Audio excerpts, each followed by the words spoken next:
Good morning. Welcome to the King's Report News Hour for the 15th day, the 12th month, 16th year of Changi. Tim Miller sitting in for the second king, Chanuguk Kyung Jin-moon. Yes.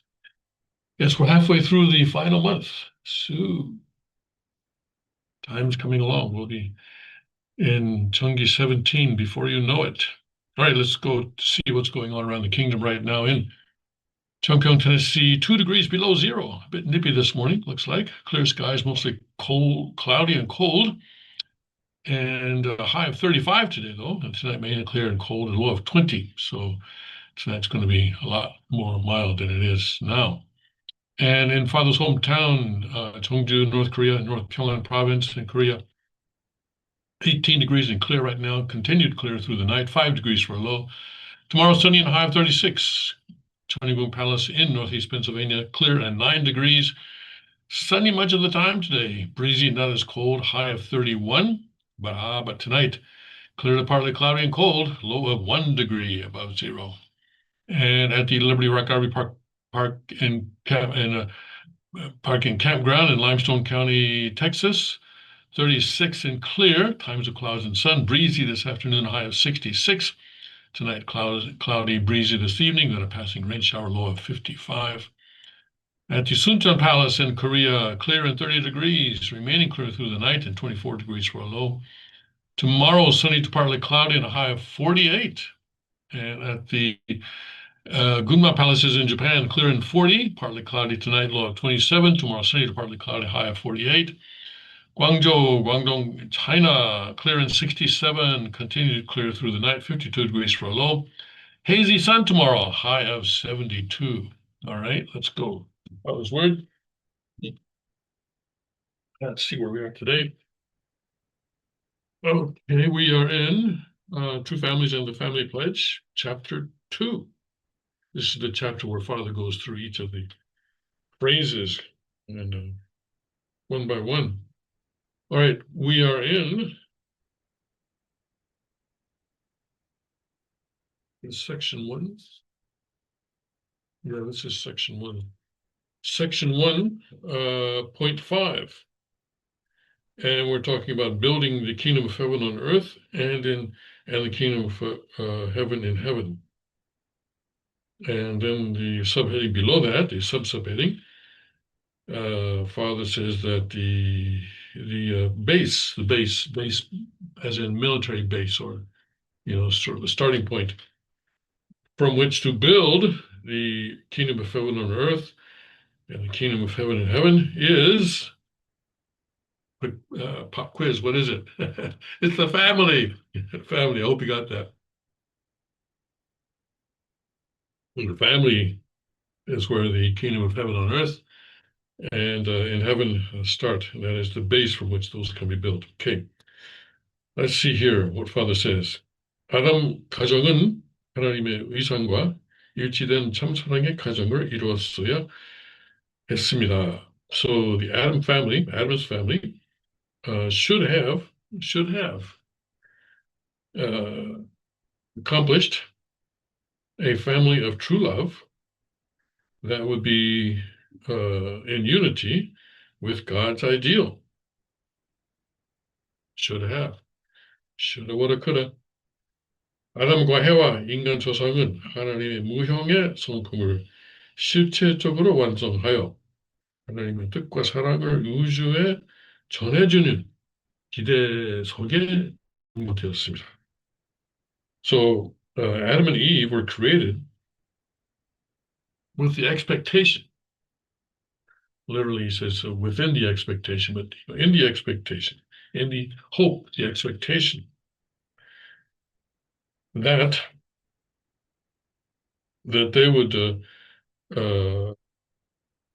bring to completion the substantiation of God's incorporeal character and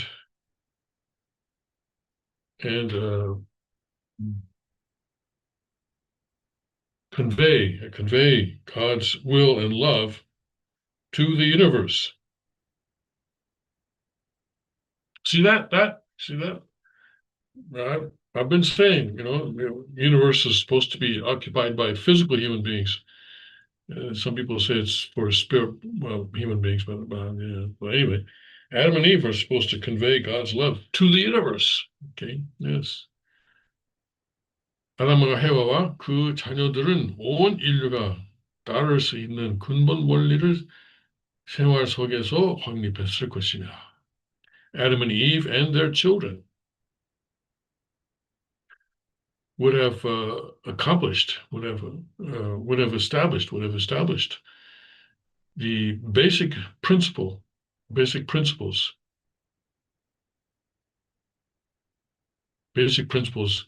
in their lives that all humanity could follow. Okay, that's enough. All right. November 27th, 1997. Praise God. Yes. All right. That was the expectation. And so it is also now the expectation for the third Adam and the three generation kingship, right? So to establish that uh, base from which the kingdom of heaven on earth and in heaven can be built. And that is, I think, coming along, and we will. Of course, God plays the long game, so it's not something that's going to happen today or tomorrow or even this week or not even this year. But it happens. It happens one day at a time. One day at a time, and we know that progress is being made. Praise God towards that eventual reality. Praise God. All right, then let's go and see what is happening. Yeah, I want to go through this story today. Turns out the Taliban in Afghanistan have legalized slavery. This is in the Christian Post. The Christian Post. Let's take a look at what they're saying here. Christian Post. Let's bring this up.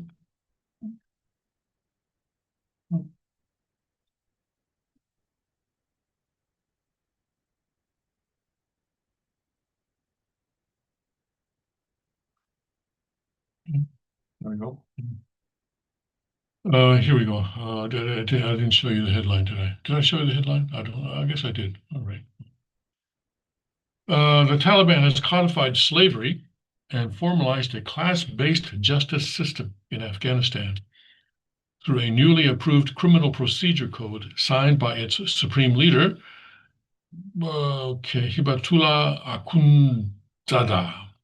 Legal experts and international rights groups say the new law strips away due process and institutionalizes privilege based on gender, religion, and social status. Wait a second. These are the people that the left love, right? So what's going on here?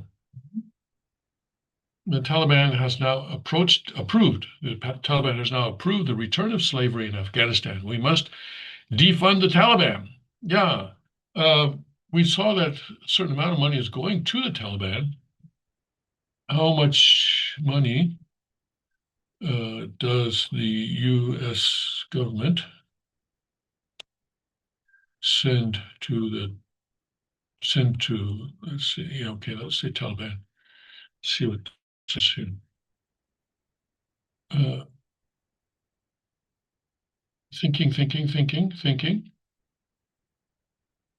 Thinking.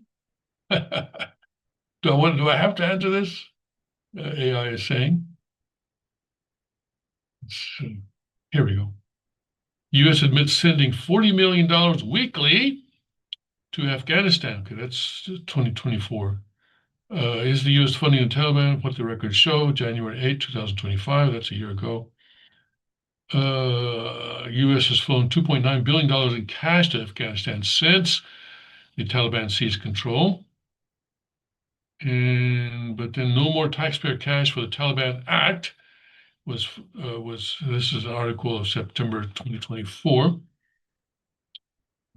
We don't seem to have anything. Oh, here we go. December 12th.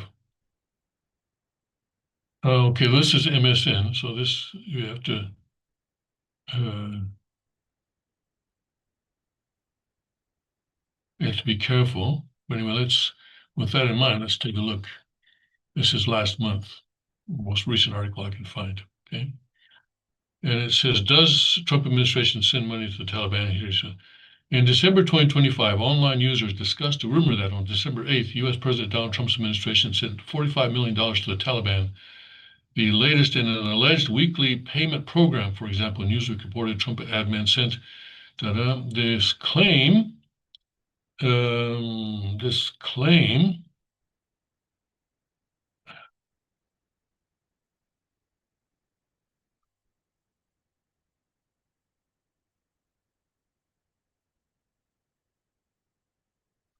the funding began during the former President Joe Biden's administration, continued into Trump's second term, despite UN assurances of safeguards with the cash deliveries. Reports published by the Special Inspector General for Afghanistan Reconstruction documented some cash from U.S. shipments ending up in the hands of the Taliban-controlled bank, and the Taliban has targeted and extorted money from some recipients.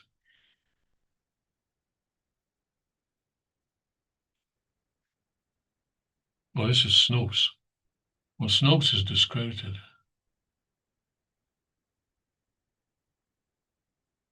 All right, so maybe maybe, but we're not really sure about that. Okay. All right, let's see here. The Taliban has now approved the return of slavery. We must defund Taliban. Jim Risch, a Republican of Idaho, chairman of the U.S. Senate Foreign Relations Committee, wrote on X, "Not only is it counter to U.S. interests and an affront to all military members who served there, but the Taliban continue to slide farther backwards." The 119 Article Code, which includes references to free persons and slaves, divides Afghan society into four categories, namely religious scholars, elites, middle class, and lower class, each of which faces different penalties for the same crimes, reports the human rights organization Rawadari. A cleric receives advice, while someone from a lower class may receive both imprisonment and corporal punishment. Insulting a Taliban official could lead to 20 lashes and 6 months in prison. Individuals who abandon the Hanafi school of Islamic jurisprudence can receive up to 2 years in prison. And legal analysts who spoke with Amu TV said Article 58 prescribes life imprisonment with repeated corporal punishment for women who leave and return to Islam. Article 32 limits punishment for a husband who severely beats his wife to 15 days in jail, even if bruises or fractures are documented. The law distinguishes between free persons and slaves in its language on punishment, which legal experts say constitutes recognition of slavery as a legitimate status. Slavery is banned under all circumstances in international law, but the Taliban Code treats it as a normative legal category, raising serious human rights concerns. The Code omits basic legal protections such as the right to a lawyer, the right to silence, and the right to seek compensation for wrongful punishment. Well, this kind of underscores the point that the king has made in the past, that really it is only because of Christianity that we have human rights, right? And you can see that without Christianity in the Taliban, but also in many cases, I think in other sort of Islamic countries as well, but this seems to be maybe an egregious case, but it is easy to ignore human rights. And of course, communist countries also have their own view of human rights. You have to be loyal to the party in order to have human rights. But it is only Christianity that says that all human beings are children of God and deserve to be treated with respect and value. The code omits basic legal protections such as the right to a lawyer, the right to silence, et cetera, okay? It relies heavily on confessions and testimony as primary forms of evidence and removes the requirement for independent investigation. The criminal code expands the use of corporal punishment and introduces vague offenses such as dancing or being in gatherings of corruption, allowing authorities to allowing authorities broad discretion to arrest and punish. These changes have drawn warnings from rights groups that the risk of torture and arbitrary detention has increased significantly. UN officials condemned the new law, calling it part of gender apartheid. Wait a second, I thought these were your darlings, that you're supposed to love these people, right? Former UK Prime Minister Gordon Brown, now a UN Special Envoy, warned in an op-ed for The Guardian that these policies may amount to crimes against humanity. He noted that internal splits within the Taliban over education and women's rights have pushed key officials to flee the country. Brown cited Shir Mohammed Abbas Stanikzai, who fled after publicly criticizing the education ban. In one incident reported by The Guardian, female journalist Nazira Rashidi was arrested in Kunduz in December. Another woman, Khadija Ahmadzada, was jailed for operating a women's sports gym in Herat and was released only after intervention by Richard Bennett, the UN Special Rapporteur on Human Rights in Afghanistan. Bennett has warned that the new penal code intensifies the legal basis for discrimination against girls and women. He has called for international mechanisms to hold the Taliban accountable, including efforts to define gender apartheid as a crime under international law. Okay, well, apartheid is a kind of a vague concept. I hope or gender apartheid is even a more vague concept. I hope they can somehow define it more clearly if they're going to make it to international law. The International Criminal Court's pretrial chamber last July issued arrest warrants for Taliban leaders, two people, on charges of gender-based persecution.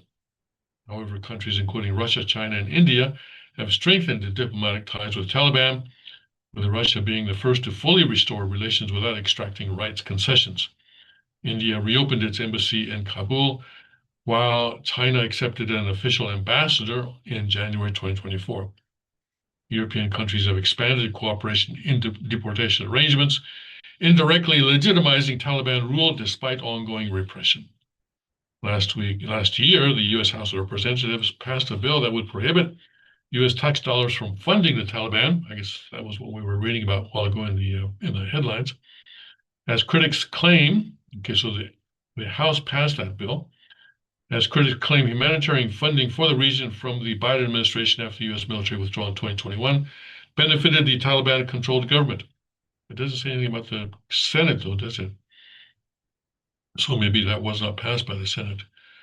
Amid the crackdown, underground education continues, with homeschools and radio broadcasts targeting girls and mothers. Some girls are leaving Afghanistan for education in Pakistan, Iran, or on scholarship abroad, despite rising repatriation pressures. And January 2025, a recording of, I guess this is the Supreme Leader, reveals internal rifts within the Taliban and warns that divisions could collapse the regime. According to reports, sources told the BBC that two groups at the very top of the Taliban leadership structure are pushing competing visions for the country. Okay. So it looks like we have a kind of a Cain Abel situation there. But I'm not sure Abel is all that much closer to God than Cain, but anyway, God works with what he has, and so I'm sure that he will push Afghanistan toward a better future. I hope. You can pray for Afghanistan. All right, let's see. This is the sort of the big news today, apparently, that President Trump is going to close the Kennedy Center on July 4th for a 2-year renovation. Okay. Right. I don't think we'll be talking about that in 50 years, but it's nice. Okay.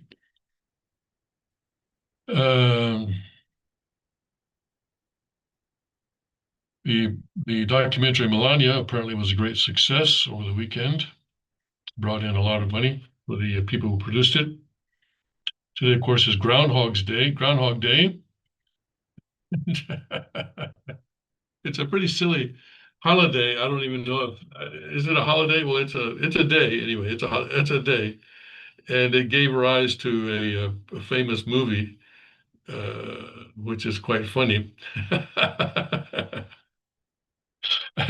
But anyway, yeah, it's a day. And hey, listen, um, this village, I guess it is, um, in Pennsylvania, is making a killing. I mean, a lot of tourist dollars come in because of this day, and not only Puxatawny, but in that region as well. Punxsutawney, yes. And I'm sure after the movie came out, they're making even more. Uh, well, I suppose, as winter goes on, it's a chance to laugh. Okay, okay, it's a chance to laugh. All right, I'm sure you've all seen the movie two or three times.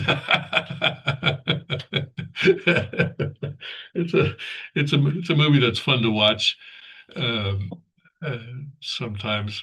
Okay. Let's see here.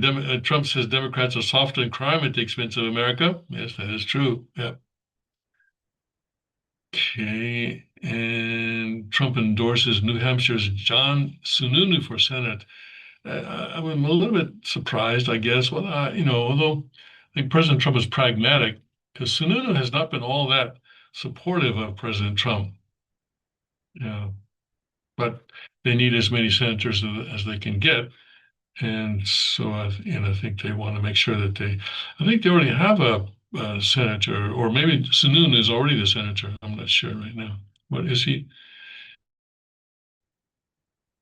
I guess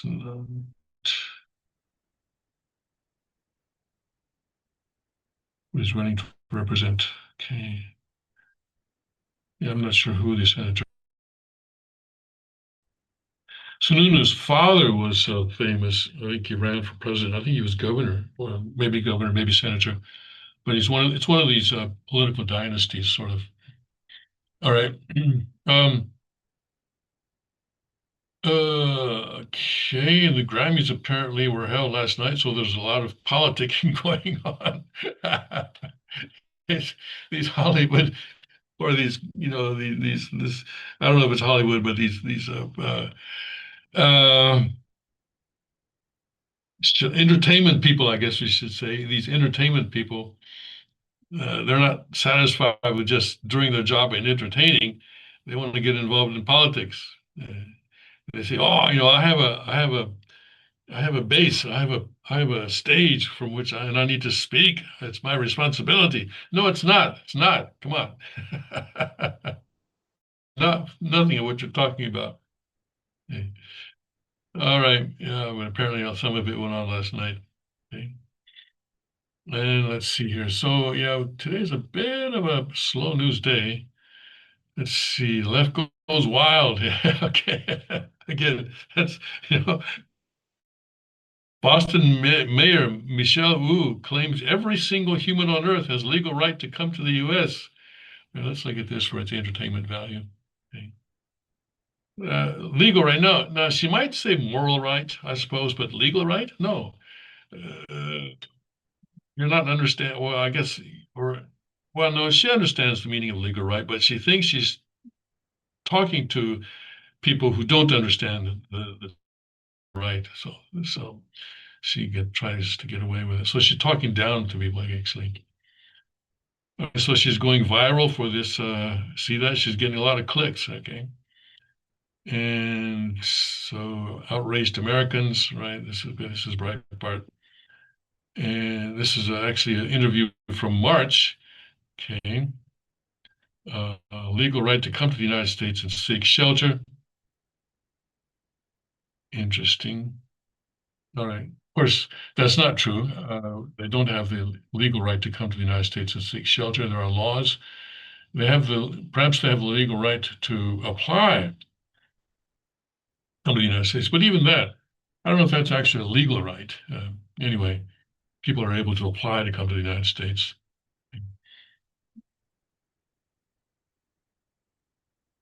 Democrat temporarily flips deep red Texas State Senate, Trump Texas Senate district. Okay. That I guess this is the state. This is the state Senate, right? The low turnout special election. Right. State's district. The Senate, state Senate. Yeah. Okay.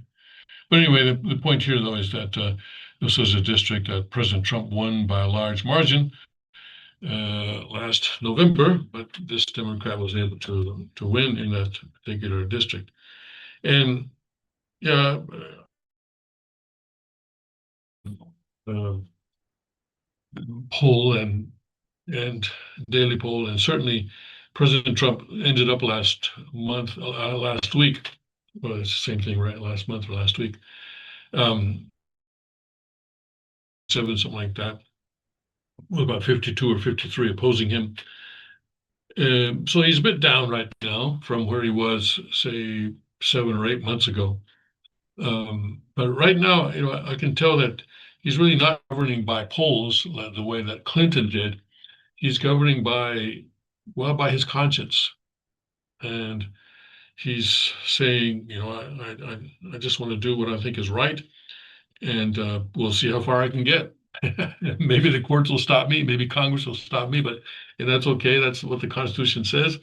But in the meantime, I'm going to keep pushing forward uh, and see how much I can accomplish. So he's, I think, being guided by his.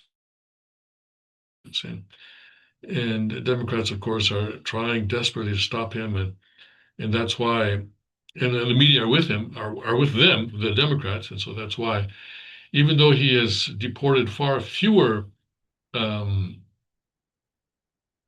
people than let's say Obama did or Biden did, still the opposition against him is actually far greater because the Democrats are just they really, really hate President Trump. They really hate him. Why? Why? Why? Well, because he's interrupting their gravy train, basically, their fraud, I think. And he has a vision for America, a vision for the world, and he's going to accomplish it during the time that he has. And we'll see what happens. We'll see what happens in November. I certainly hope that he's able to maintain, or the Republicans are able to maintain um, a majority in the House and the Senate, maybe grow their majority in the Senate, but that may not be the case. And depending on how things go, it may become quite difficult for President Trump to continue his work after next January. Anyway, we'll see. We'll see. I hope Americans can see that that America needs this man right now. Okay. All right, let's see here. Dense fog, right? Virginia deputies rescue a kangaroo. Okay, okay. It is a slow move. It is a slow news day. Okay, okay. And we have Melania's documentary. And New York City is beginning to stink. Inmates running the asylum in New York City. Yes, we'll see. Yes, we'll see how that works out.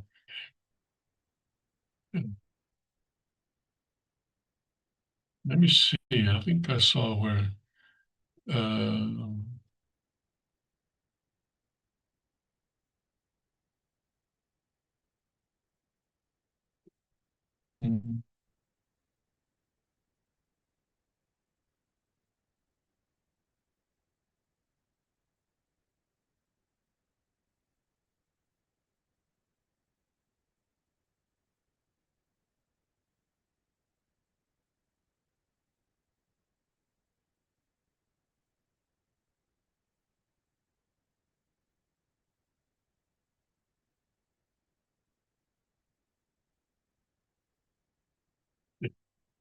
I'm laughing over this one.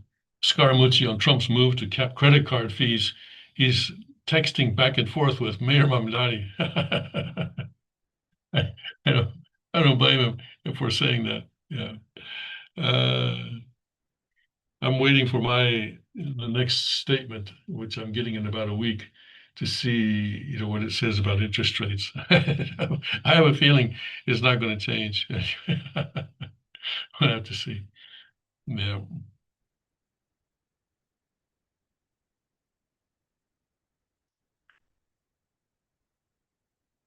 Let's take a look at the Epic Times.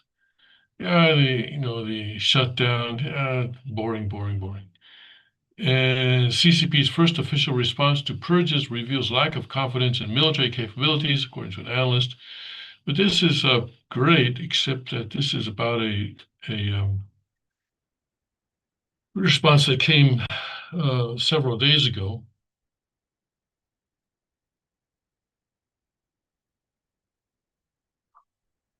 Anyway, let's take a look at this. The Chinese Communist regime on January 28th provided its first official response to the ousting of two top generals after days of unusual silence.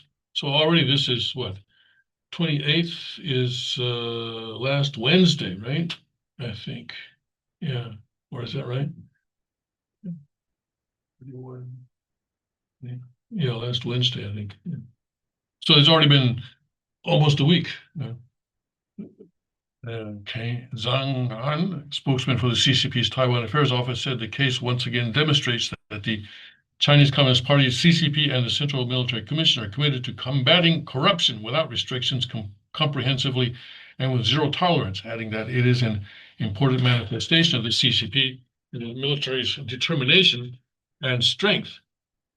The spokeswoman was responding to a question at a news conference of the Taiwan Affairs Office of the CCP State Council 4 days after Zhang Yuosha, vice chairman of the CCP's Central Military, have been removed from the positions and placed under investigation.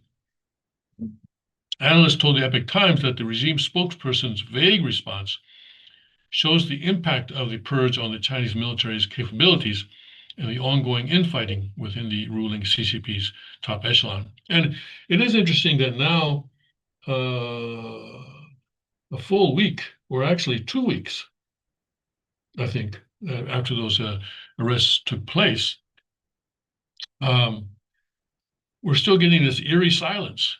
And I'm sure, if at least if I were Xi Jinping, I would start worrying. I would start thinking, whoa, maybe I made a wrong step here. Maybe I went too far. And I suppose I'd be packing my bags if I could. But we'll have to see. But this silence is definitely not natural and not what you would expect to follow a purge of this magnitude. So what is going on? We can only know from the outcome, but in other words, after the fact, we'll know what was going on during this period. But it may be that Xi Jinping is finding himself cornered or isolated and is in a difficult situation. Like I say, when President Trump goes to China in April, the question is who is going to actually be in charge then? Who's going to meet him at the airport or even in Beijing? At the news conference, a reporter asked the spokeswoman how the removals of Zhang Liu and the turmoil at the top of the People's Liberation Army will affect cross-strait relations. Zhang Han kept her head down while flipping through documents before providing a generic answer, repeating the CCP's stance on Taiwan, saying it was striving for peaceful reunification, but never promising to renounce the use of force. After the news conference, the transcript of the Taiwan office's official website was scrubbed. References to Zhang Yuosha and Liu, and the only mention was a reference to personnel changes among high-ranking military officials on the mainland. The Chinese regime's official media has been unusually quiet about the incident after the PLA Daily, the official mouthpiece of the People's Liberation Army, published an editorial on January 24th criticizing Zhang Yuosha and Liu for seriously violating and undermining the system of responsibility under the chairman of the Central Military Commission and endangering the foundation of the CCP's rule. That was the only thing, and normally you would expect a lot more of that kind of stuff and a lot stronger as well. Meanwhile, various departments of the CMC or major CCP military commands have been silent about CCP leader Xi Jinping's purge of the two top generals, unlike previous incidents in which they expressed support almost immediately through official statements. The unusual silence indicates that the case is not totally settled and dissent is growing within the military, so according to analysts. Well, we don't know if it's growing or if it's just sort of simmering or what's happening, but there is obviously some disagreement as to what needs to happen next. U.S.-based current affairs commentator Li Linyi told the Epoch Times that the spokeswoman clearly lacked confidence when answering the question, which corresponds to the unusual circumstances surrounding the CCP's shift to a low-key approach the day after announcing the downfall of Zhang Youxia and Liu. Dissident Wu Renhua wrote on X when a Taiwanese journalist asked a question about Zhang. The spokesperson for the Taiwan Affairs Office flipped through her notebook, couldn't find the answer, and then gave a completely irrelevant response. Regarding the spokeswoman's attempt to downplay the incident from political power struggle to anti-corruption, Ding Shu Fan, professor emeritus of the Graduate Institute of East Asian Studies at National Chengchi University in Taiwan, told the Epoch Times that corruption is merely a convenient excuse. Well, of course, we all know that, yeah. He said that Zhang's case is a political issue. Zhang Youxia and Xi Jinping had ideological disagreements, and ultimately Xi Jinping could no longer tolerate Zhang Youxia, so he had him arrested. All right, so is there anything new here? Okay, well, almost the entire CMC is vacant. We know that. And this vacuum will continue for a considerable period. And how she will lead the military in the future has become a major problem because there is a lack of trust between them. How will they work together in the future, he said. This could very likely lead to a situation where military officials, like many local officials who have been purged, might simply become passive. The consequences are actually very serious. The Taiwan military commentator Qi Lei told the Epoch Times that the Taiwan Affairs Office is merely an implementing body and may not be aware of the power struggles among top CCP leaders, right? Yeah. Therefore, Zhang Han's remarks were nothing special, and her statement that they would never give up the use of force over Taiwan was nothing new. Okay. And analysts have also warned of the CCP's infiltration of Taiwan. She said that Taiwan has indeed been heavily infiltrated by the CCP for a long time.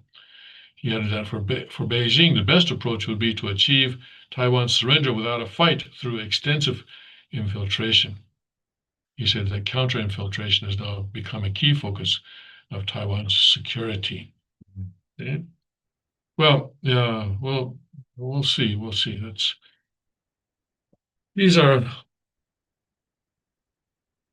difficult situations to pick apart because we don't know what's going on in China, but we know what's not going on. We know that people are not rising up and shouting, "Ah, yeah, down with Zhang Youxia, yeah," and thank you, Xi Jinping for taking out such bad people. That kind of thing is not going on, which is weird. It's as I call it, an eerie silence. Eerie silence. Anyway. So it does not look very good for Xi Jinping. But. Remember, the Communist Party likes to project the image that it can be reformed. And I draw a parallel with the LDP Japan, the Liberal Democratic Party, which has governed Japan through democratic process, right? So completely different, but still, the LDP has governed has governed Japan almost the entire time since World War II,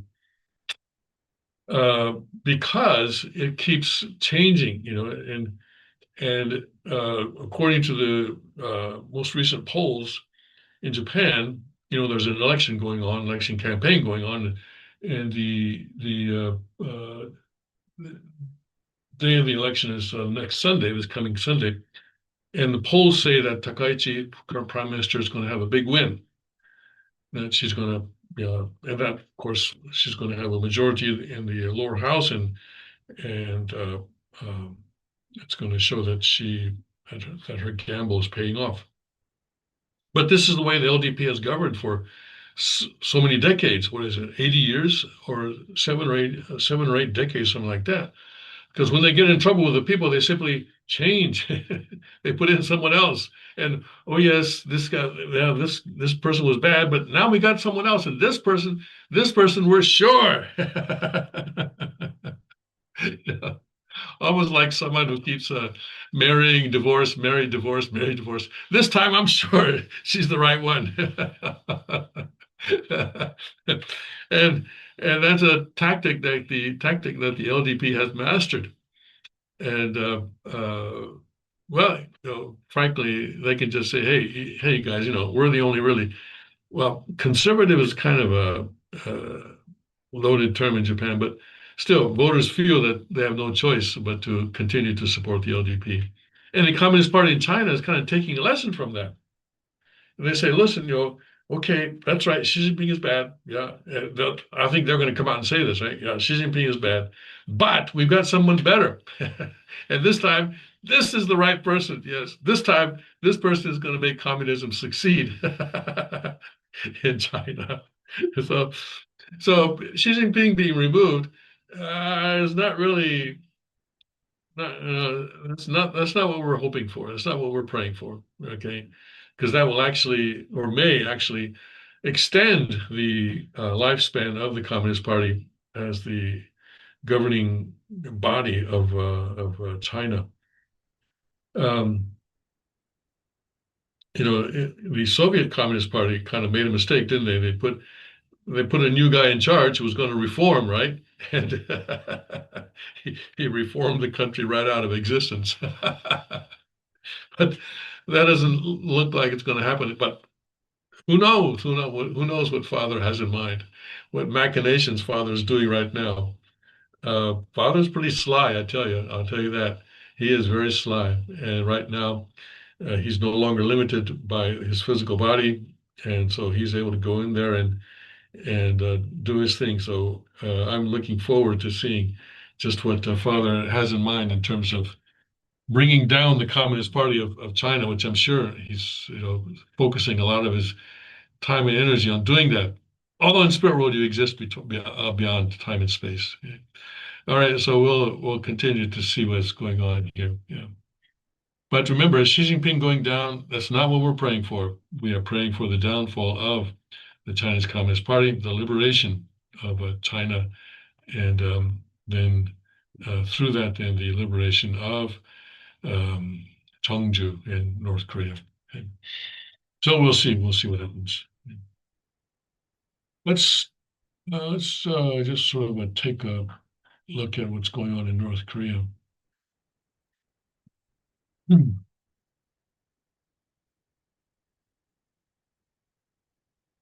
What's going on in North Korea recently? Yesterday, here we go. Living hell of North Korea's paradise on earth scheme back in spotlight in Japan. Okay, well, this is the thing about the Japanese wives that were taken to North Korea and then they came back. The Guardian is a Marxist paper, but they're doing that. Okay. Okay. Okay. Assessing North Korea's 5-year effort to develop 13 new nuclear missile systems. Okay, 2 days ago. And Pentagon eyes expanded role for South Korea-based U.S. forces to help deter China. Okay. And British American tobacco, lucky strikes, I guess, accused of helping North Korea fund terrorism in lawsuit. That's not good.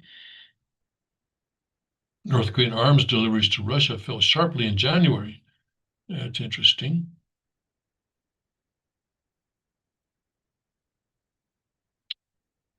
All right. Let's take a look at that. What was this? Kim Jue. Kim Jue as a legitimacy asset. Succession without a successor. Kim Jue as a legitimacy asset. That sounds interesting, but I'm more interested in this top one here. Um, This is something that's important for us to be aware of.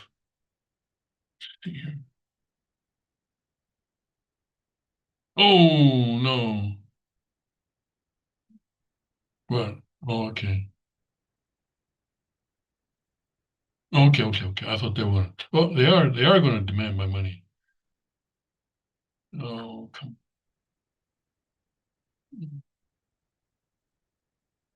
Okay, okay, okay. Here we go. Okay, okay. They're still letting it me see it for free. Okay. Hey, what am I going to do? All right, here. Living hell of North Korea's paradise on Earth, a scheme back in spotlight in Japan. Plaintiffs in case say they were lured from Japan, exploited for labor, and cut off from families for generations. And here, Eiko Kawasaki Center and loyal Kenji Fukuda left. The court has ordered North Korea to pay each plaintiff 20 million yen in compensation. So it was a pretty sort of daring, shall we say, and well, for these people to actually decide to sue North Korea, and they weren't given much chance, but they, and even lawyers were not really taking them very seriously, but they did find a lawyer or lawyers who would take them seriously, and they also managed to find a judge who would take their situation seriously. It has been more than 6 decades since Eiko Kawasaki left Japan to begin a new life in North Korea. Then 17, she was among tens of thousands of people with Korean heritage who have been lured to the communist state by the promise of a paradise on earth. And during the 50s and 60s, North Korea was doing pretty well. Actually, it was more developed than South Korea. It was wealthier than South Korea in a relative way, okay? Because South Korea, people were starving, literally starving. North Korea, they had a lot of manufacturing that had been brought in from Soviet Union, and also China was backing them up after the Korean War, and so they were actually doing pretty well.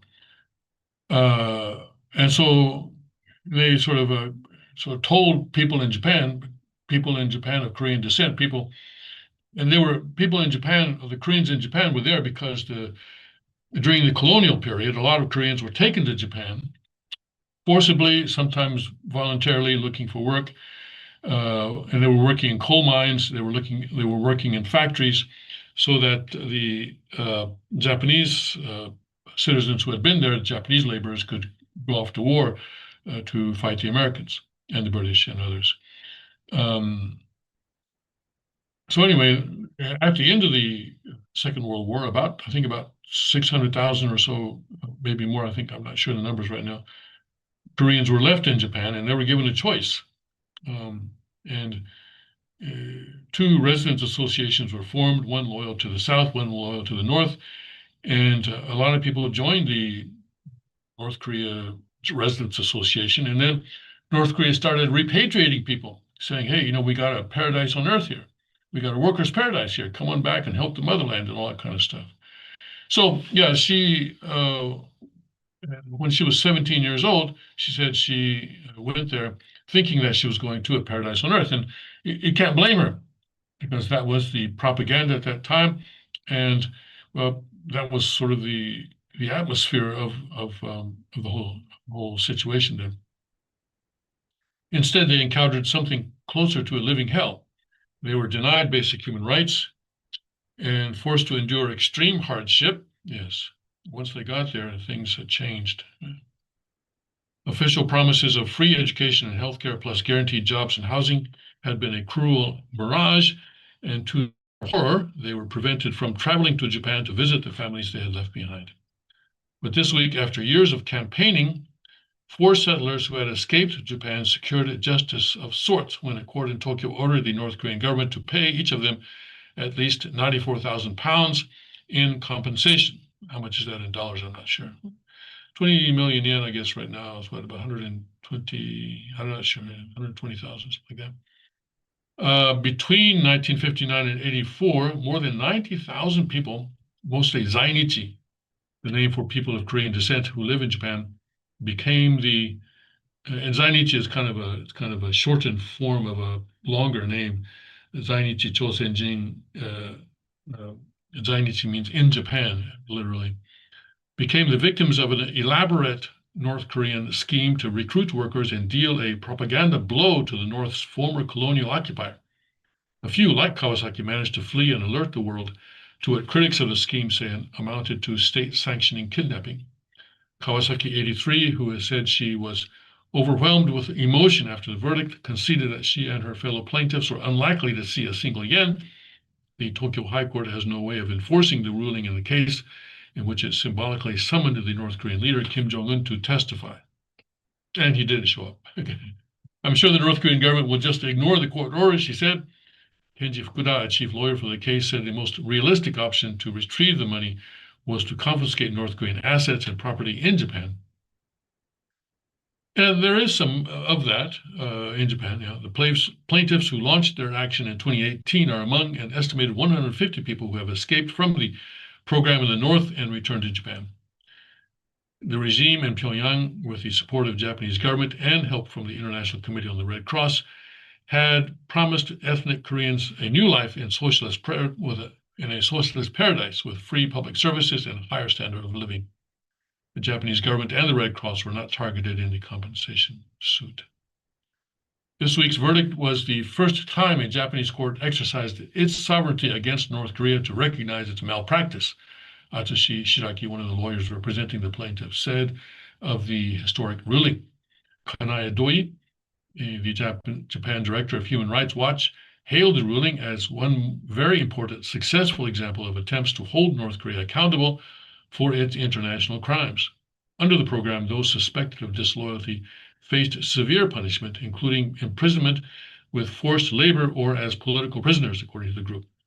The initiative was backed by the Japanese government at the time, with the media describing the program as humanitarian and aimed at Koreans struggling to build a life in Japan due to widespread discrimination in housing, education, and employment. Yeah, the Japanese government, I'm sure, was glad to sort of get rid of as many Koreans as possible because they could be a source of some discontent and potentially political problems. Yes. Many had been taken to Japan against their will to work in mines and factories during Japan's 1910 to 1945 colonial rule of the Korean Peninsula. And people look at that and say, "Oh, look, Japan only ruled for 35 years," but actually, Koreans take it back to 1905, because it was 1905 that Japan took over the foreign affairs and basically took over Korea in everything but name in 1905.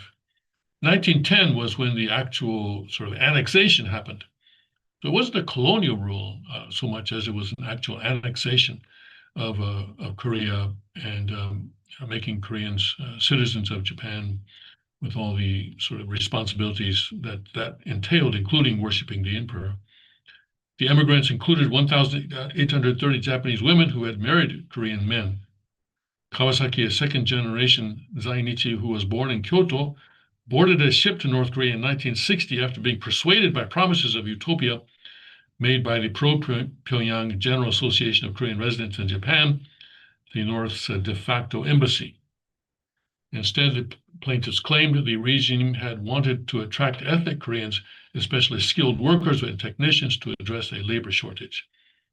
Kawasaki realized that she had been deceived as soon as she arrived at a North Korean port, where she was greeted by hundreds of clearly malnourished people covered in soot.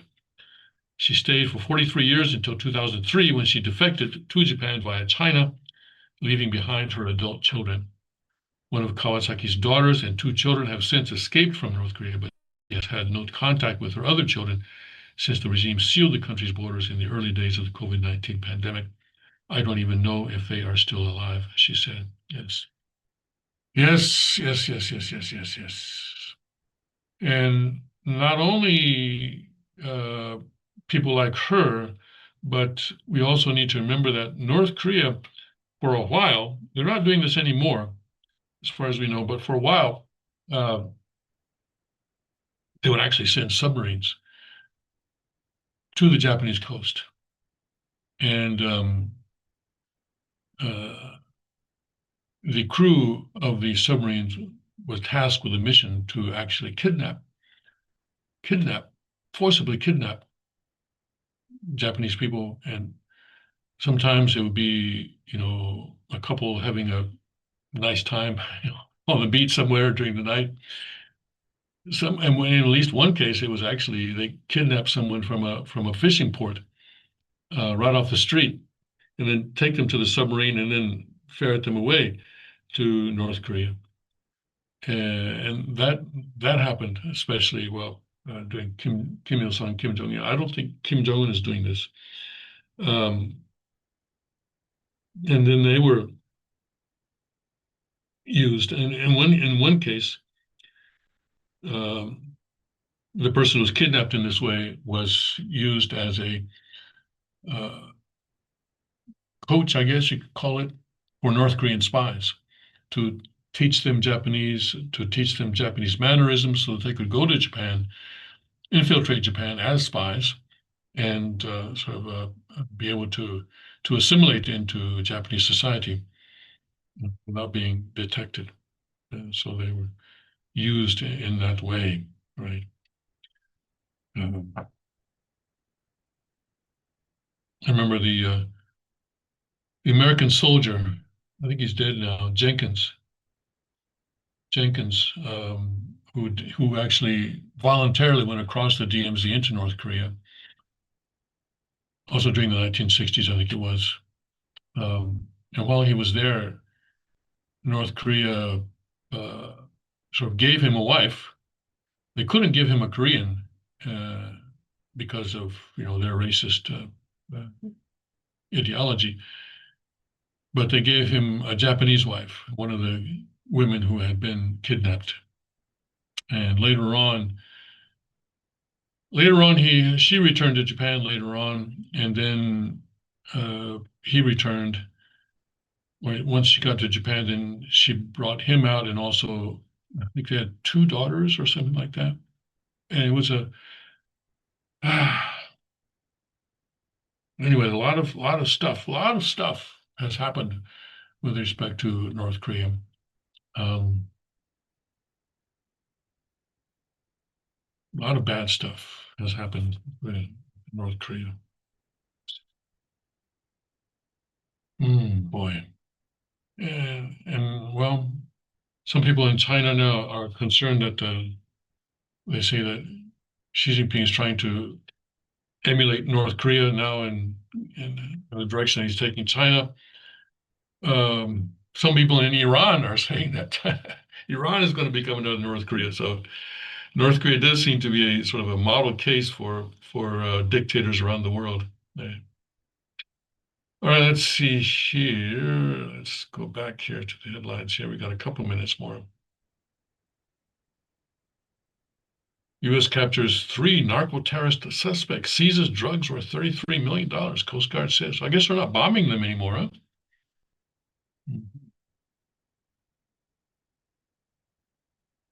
Cartels use animal tranquilizer produced in China to make fentanyl more addictive. It's absolutely insanity, and they all start in China, said April Babcock, whose son died from fentanyl overdose. Well, let's what do they say? Keep your children close. Is that how the song goes? Keep your children close. Yeah.